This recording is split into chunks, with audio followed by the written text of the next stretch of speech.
What's up, everyone? El the Alchemist with Illuminate, and we're here to do a little recap of episode 1. And this will probably be following most videos of the paranormal because there's only so much you can get on film, and plus other things that involve within each case. So, to break it down, to say what we not only felt, but other things that weren't seen on camera and the depth of it, and really it was the intensity of it, of talking about it about a week later after having some time to decompress, that we realized how insane it actually was of an undertaking. So um, when we got there, I mean, you and I kind of felt the same thing. Like, we didn't really feel anything that was around us, like.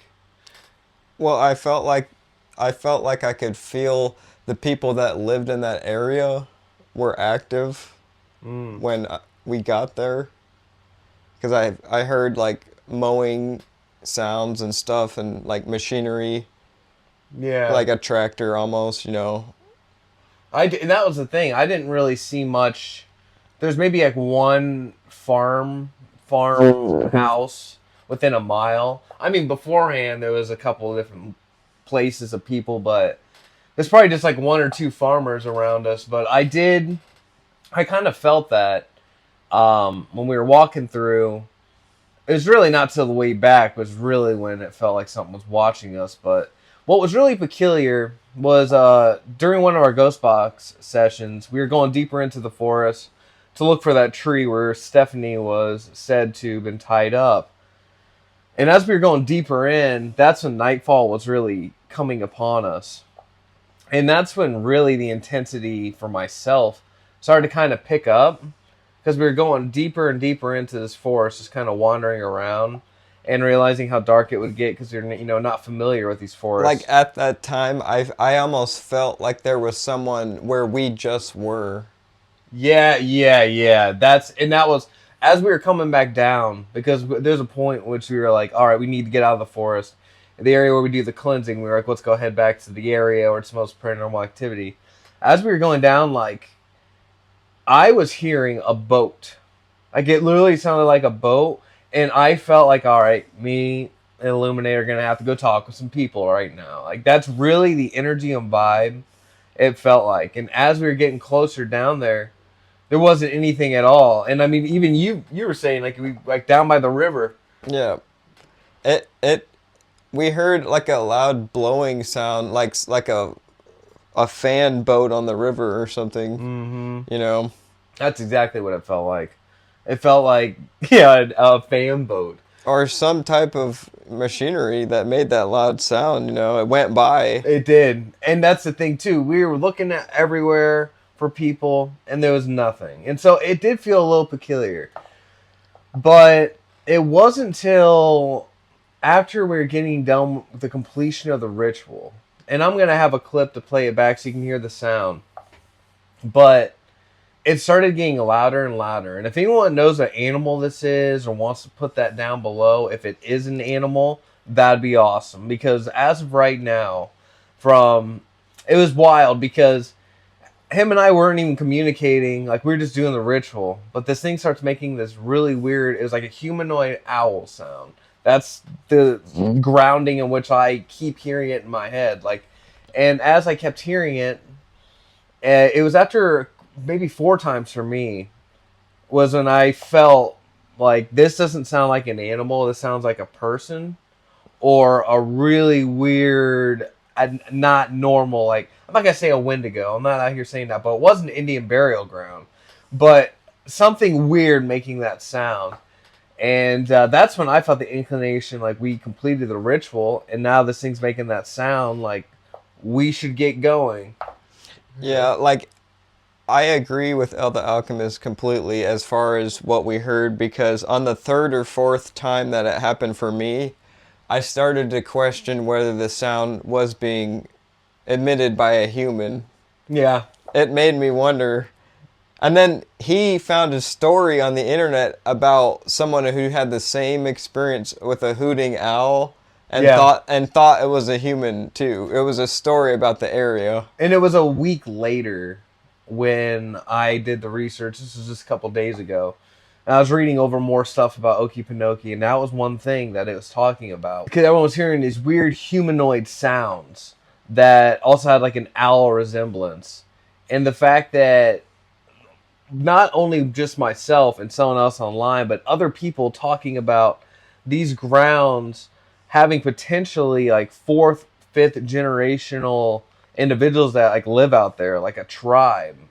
And you do get an eerie feeling when it starts to hit nightfall, and that's what everyone else was saying. Like as soon as that hits, and at the point, I didn't have, if you're going to go out in investigations, you want to keep yourself safe, and I didn't have everything in order to be as safe as I possibly could be. So, there's certain situations you try to keep yourself out of, and it did feel like people were approaching, but like really.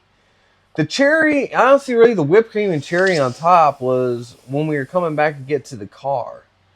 Because, as I stated in the video, we left Poop, which he's actually right here. And honestly, it looks like someone kind of yanked on his head. It's kind of messed up, to be completely honest. I just noticed that before this.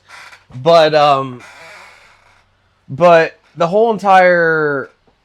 his positioning being altered from sitting in front of the car to the car wheel rim and having his hand on that. And I even found this stick that was like placed like under my car in a weird position that like a day later I had to pull out. It wasn't horrible, but it was really kind of an eerie feeling upon seeing that. It actually, as soon as I saw that, I was gonna pull out the camera, but the other part was like, I don't have a weapon on me, and someone 100% messed with this.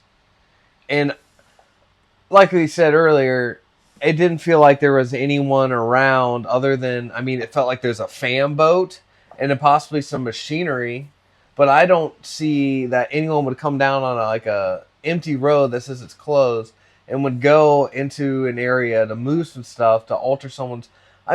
I wouldn't want to touch someone else's stuff and then move it. And possibly, maybe they knew it was a haunted area, and or a quote haunted area, so people like to kind of mess with people that go there. That is a possibility too. But at the end of it all, it gave me a really eerie feeling, and that's kind of like where it's come to the conclusion for myself that. I was thinking about going back like a year later and then bringing, 4 other people, and I got my night vision camera now and do all this stuff. But there is like kind of a eerie feeling when you see a figure getting moved to put its hand on a tire. Like whether that was a spirit or that was people, it's kind of like, yo, I'm trying to get out. Like, don't come back. Like, get out of here. Like, that's at least the presumption I got, Mm-hmm. Yep. So it was honestly overall really, really a more wild experience, and even what the video captured. And that's why I wanted to just kind of have this, it really happened, like next level in depth about what we had to go through and see. Like when we pulled up to the car on the way back, like the figure was moved. It was moved, and it had its hand on the tire. Like, there's no way you could have kicked that and made that, or like him kick it. Yeah, and me. Before we left, I know that I didn't touch it because I walked around the front of the car, and then I specifically remember walking to the left of it, and just after you did the video and you just left it there. Yeah. And I just walked to the left, and then we started walking down. That was it. Yeah, actually, there's a video of us walking away. And you see the car in the background. We made this as a recap video today. Right now, this is a recap on the experience, so that we can kind of shed light on what we analyzed it as. And that was like that it was a dangerous place. Someone did move that figure. Yeah. Well, if it wasn't someone, it was definitely something. And what's also kind of crazy, what we came to conclusion. So we're doing this protection right and banishing things out in the forest. But like a part of it too feels like we got protected out there. Like, yeah, right, wasn't just for the spirits out there, but it was also for us. especially when I think about, just off of, I had no idea I was going to say Azraludu, but that's like a true spirit of protection. Because, sometimes when there's spiritual things that come about, you don't want to just be analytical. You want to enter the flow, what feels right, and then comes to your spirit and speak that instead of trying to be so logical about it. And that's what came through. And I do feel like we were really divinely protected. And the fact that we really thought that like it was some owl slash human, and we both came to that thought without even talking to each other. Like, Well, so. when you just said that right now, like I did have a flash of a really weird like bird human face, Yeah, and it was like an owl human. Like it was weird. if you saw that too, then yeah, maybe it was just the mixture of thinking it was an owl and then thinking it was a human. Yeah, And that was what was in between. Yeah, we're like, it manifested that, that's being. crazy. I mean, Like, we manifested that out of a portal. Like, oh my gosh, dude, like, that's our out of a portal. Like, that's what. Dude, I'm gonna try and find the most. Came out You know what's terrifying? the Actually, ethers, thinking like- about it being an owl human. That's lots of people think aliens are, and so you think we could have been getting contact with, like an alien out there, dude. And that gives me chills thinking about it, like supernatural stuff. Yeah, and that's the language it spoke. It Oh, was and it was like leave, and we were like okay, and then the thing with Poop's hand was like, let's get out of here. So if you go and you rewatch that video, you can hear the thing that whistled. You can hear it almost twice. Yeah, you can hear it 2 times in the video, right at the end out of that circle ritual we did. Yeah. And then right at the end of that, it goes twice. It goes like, like, who, right at the end. And that's the thing. I'm going to put it in so you guys can hear it looped a few times. Definitely drop something down below if there's a specific type of owl. I did have to turn up the volume. But overall, like, that gave me a weird vibe. Weird vibes. And, like, I definitely felt like the inclination to go. And for his hand to be over that, part of me wants to go back. But another part's like, I would want to almost be dropped off, and then you can get out of there the inclination of someone messing with the vehicle is kind of messed up. Like, that still kind of gets me tripped out. Like, as soon as what happened is we felt like we were alone when we rolled up, and like we were the only ones out there. Yeah. But then when we came back, it was like we had someone was watching us. Yeah. Like, and we felt like someone was watching us, but we were like, nah. Yeah, but when we got back to the car and it was confirmed that toy was moved. Yeah. Like, Layton was not about to tape it. He grabbed it and we got in the car. Yeah. And we left. We were like out. that. Like that. Yeah. That's like that was it. That was the thing. Like, that was the reality of it. That's why we made this video, to say that like it did happen. I didn't move it. I definitely didn't move it. We left it at the front, and that's why we're sort of going over it again. That's exactly why, because there's so many more in-depth things that happen, and sometimes you can't capture everything. And like I said, I wasn't prepared with a weapon, like to feel protected to where I could do something if something occurred. But another part is like, sometimes you just gotta think like, okay, there's something else here now. All these feelings have been occurring. Like, it's time to go. Like, sometimes even if you want to sit there and say, oh, I'm Mr. Tough Guy, like, what's the equivalent exchange of that? Like, is it really worth sticking around to find out? So it was awesome, and we ended up shooting another episode 2 nights ago, and we're gonna shoot one tonight. So we might have some more follow-up videos like this after those, because even the other night's experience had layers to it that wasn't able to be captured. That made us go on an extra adventure. But yeah, thank you all so much for watching, and like and subscribe. If there's a certain place in your area that you'd want us to come check out, definitely drop that down below. I appreciate that. And any final words, Illuminate? I think it was a really real experience by the time we were driving back, and we knew that had just been moved, and then it's like, it made you wonder about the whole day.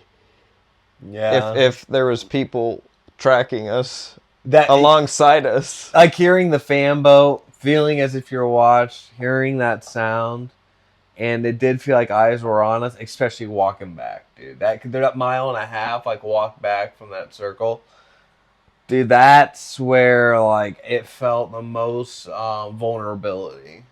Like really, it was weird. It was like, yeah, we got to skedaddle. We have to skedaddle, but that's something too. Like, not only do you have to keep your spiritual defenses up and your mental defenses up, but you got to be physically ready and using your perception the whole entire time while you're out. Like, not only for the ghost, but like, is there a human out here or a homeless person? Right. Awesome, everyone. Like, subscribe, and we'll be talking to you soon.